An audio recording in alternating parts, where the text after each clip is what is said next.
বাসায় কি এইভাবে খিচুড়ি বানাতে চাও? তো এটা কিন্তু আমি বানাইছি মাংসের খিচুড়ি খুবই সহজভাবে। দেখো কত সুন্দর কালার এসেছে আর খেতেও খুবই সুন্দর হয়েছে।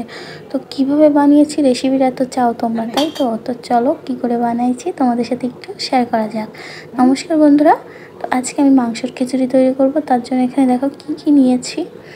খুবই কম উপকরণ দিয়ে আমি মাংসের খিচুড়ি বানাবো। তো এখানে চাল নিয়েছি, এখানে মুরগির মাংস আছে পিস পিস করে কেটে নিয়েছি, এখানে কেটে রাখা পেঁয়াজ, গরম মশলা আস্ত রয়েছে, রসুন বাটা আছে, মাংসের মশলা বাটা আছে, আর আছে ঝালের গুঁড়ো, আর লবণ হলুদ তো মাস্ট, আর ডাল আছে, আর আলু ছোটো ছোটো করে পিস করে কেটে নিয়েছি।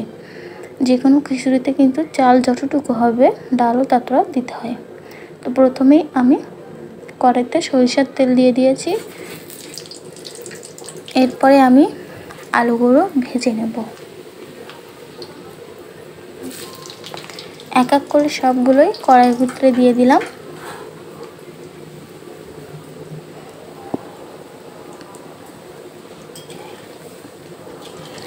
আলুগুলো কিন্তু আমি একটু লাল লাল করে ভাজবো।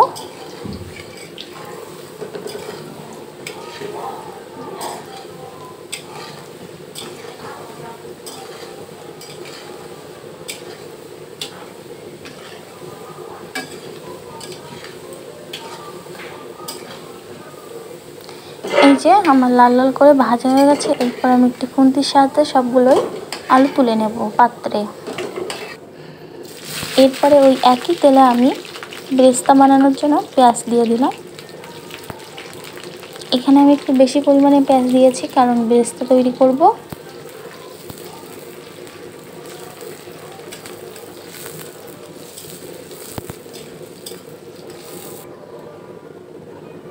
এই যে আমার বেরেস্তা হয়ে গেছে বানানো। তো এরপরে আমি খুন্তি দিয়ে তুলে নিলাম, আর বাকি যেটুকু পেঁয়াজ আছে সে তাতেই দিয়ে দিলাম রসুন বাটা। এখানে আমি 1 চামচ পরিমাণে রসুন বাটা ব্যবহার করেছি। এরপরে কেটে রাখা মুরগির মাংসটুকু দিয়ে দেব।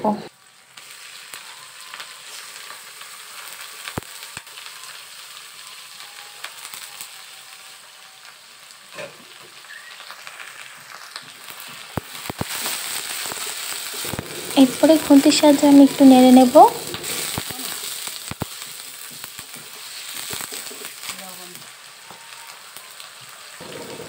এক চামচ পরিমাণে লবণ দিয়ে দিলাম।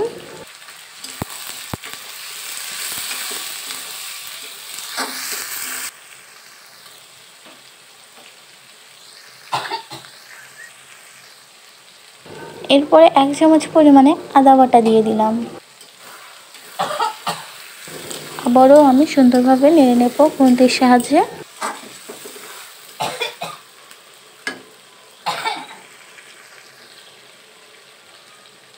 এরপরে শুকনো ঝালের গুঁড়ো দিয়ে দিলাম। এখানেও শুকনো ঝালের গুঁড়ো আছে 1 চামচ পরিমাণের।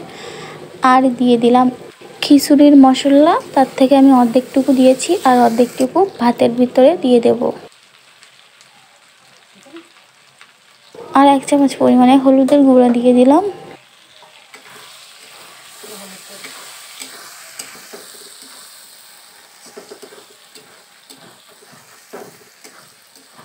যে সুন্দরভাবে আমার কষানো হয়ে গেছে মাংসটা। এরপরে আমি মাংসের উপরেই ডালটা দিয়ে দেব। আমি আগেই ডালটা ধুয়ে রেখেছিলাম। মাংসের সাথে আমি ডালটাও সুন্দরভাবে ভেজে নেব।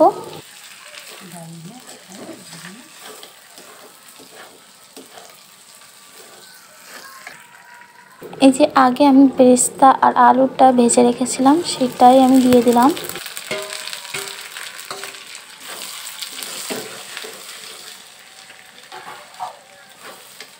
দেখো কত সুন্দর একটি কালার চলে এসেছে।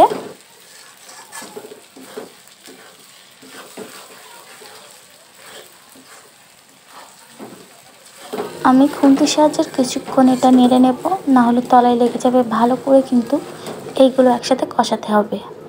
তো এরপরে আমি আগেই কিন্তু চালটা আর এতে দিয়েছিলাম 1 চামচ আদা বাটা আর পেঁয়াজ পাতা দিয়ে জলটা গরম করে নিয়েছি। এরপরে ভেজে রাখা মাংস, আলু, ডালগুলো দিয়ে দেব।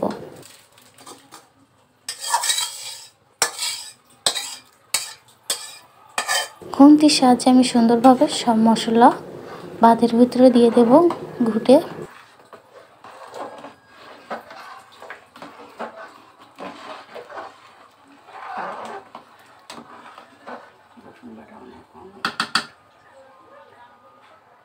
এরপরে আমি ঢাকনি দিয়ে দেব।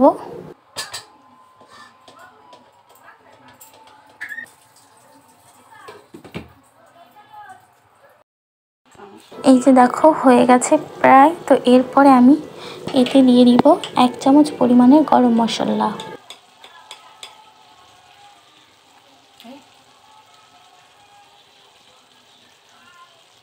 গরম মশলা দিয়ে আমি খুন্তি দিয়ে সুন্দরভাবে ঘুটে দেব।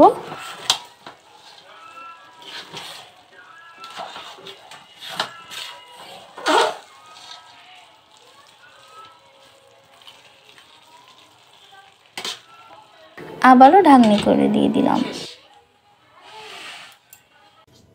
তো এরপরে চলো লাভিয়ে নিই। দেখো কত সুন্দর একটি কালার এসেছে আর খেতে কিন্তু খুবই সুন্দর হয়েছিল।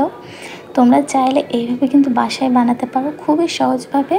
তোমরা দেখতেই পাইলে যে কতটা সহজভাবে আমি বাসায় মাংসের খিচুড়ি তৈরি করলাম।